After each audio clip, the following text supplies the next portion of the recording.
Hello, I'm Lesley Logan, and today we're going to do rowing on the mat with your hand weights.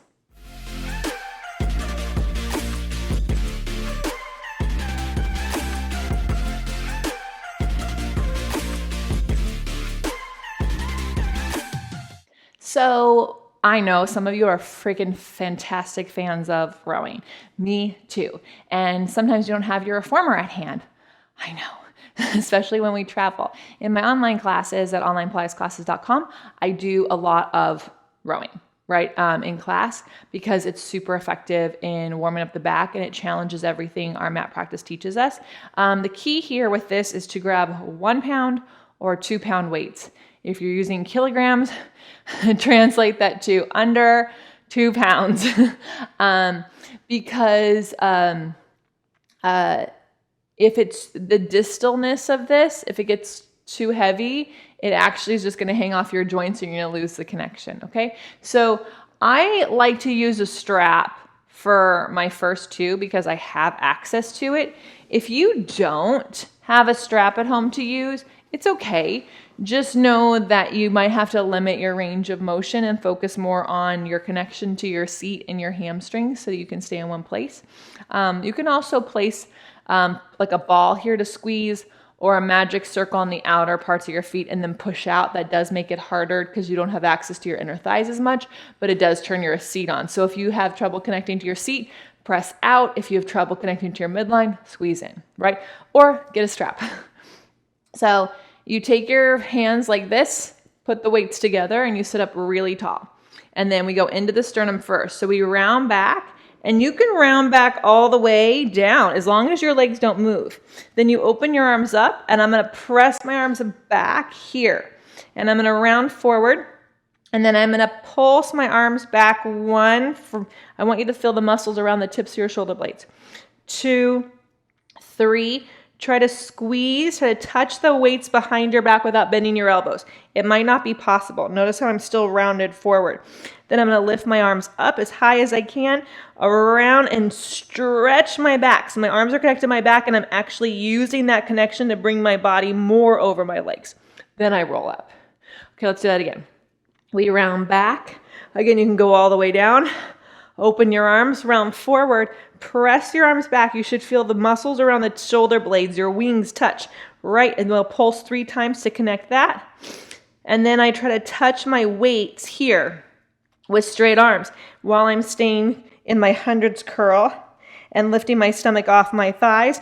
Lift your arms up, they stay connected to your back, and that helps you stretch up and over your legs. Do that 3 times. Then the elbows come up. And you do the same thing here, but this time we're going to a tall back. So because I can't touch the mat here, I can get pretty far because I've got a strap and I can push my legs away. Then you lift up, you reach forward, you take your hands here. Now they're here and you try to pulse up. 1, 2, 3. Those pulses should help you get more into a round shape. Then I try to touch the weights with straight arms. Then I circle around and I finish like the first one. Again, slightly greater than 90-degree elbows. Lean back as far as you can, keep your legs pressing down and together. Lift up, reach, and pulse your arms. 1, 2, 3, try to touch the weights. Circle them up and around. Make that stretch, and then do it again. So like 3 to 5 of each of those. Then we have from the chest. I'm going to leave the strap here because it's there, but you lift up really tall, squeeze your legs together.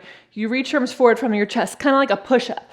So you should feel connected to your back. Lower the arms, lift the arms up, open the arms out to the side here, all the way down. So I reach forward. I'm going to do a lower and lift a few times to try to feel my lift from my arms coming from my back and helping me get taller from my low abs to the tips of my fingers. And then I push the arms out to the side. One more time. We reach forward like a push-up. You lower and lift your arms from your back. You should feel your back warming up. Mine's burning. Then you get tall and you open. And then from the hips, slide the weights along your mat. Get them to your feet. Lift your stomach up, which lifts your arms up because your arms are connected to your back, right? Go out to the side. You can do nothing here and go all the way down, or you can turn and you roll the wrists. Roll the elbows like bicep curls, but you're stretching your wrists every time So it's like really like strongman biceps, right? And then you press it down again. This is key. Keep the weights along the mat as you round. Then when you lift your stomach up, your arms come with you. So as soon as I'm sitting tall, my arms are up. Open the arms and then add the bicep curls if you want to. I like to. And then press them down. Then you can sit cross-legged. Keep your shoulders over your hips. Watch those ribs. They like to pop out, so pull them in. Hands at the base of your neck. And then reach up and down. This won't feel as hard as it does on the reformer. So focus more on the range of motion and connecting to your back and lifting your center up. So that way when it's harder and you have your reformer springs, you know what your range of motion could possibly be. Switch the cross to your legs and hug. And you know what, guys? You know you're doing hug right if with 1 pound weights, it's like burning your back in a good way. That's how you know you're doing it. You want to make sure that your shoulder blades aren't trying to squeeze together, but rather stay wide and you're connecting to your upper back muscles. And it's not about your fingertips touching. Doesn't matter if the fingertips touch. This isn't the goal, right? The goal is to stay connected to the back and stay connected to the back. So that's your rowing series with 1 pound weights. I do it a lot in my online classes at onlinepilatesclasses.com. So I hope you join me for those if you like it. And if you have questions about comments about this video, please put it in the comments below. We can talk about it. If you're an OPC member, we can talk a lot about it in our group. I'll see you guys next time. Thank you so much for watching. For more videos from me, make sure you subscribe below.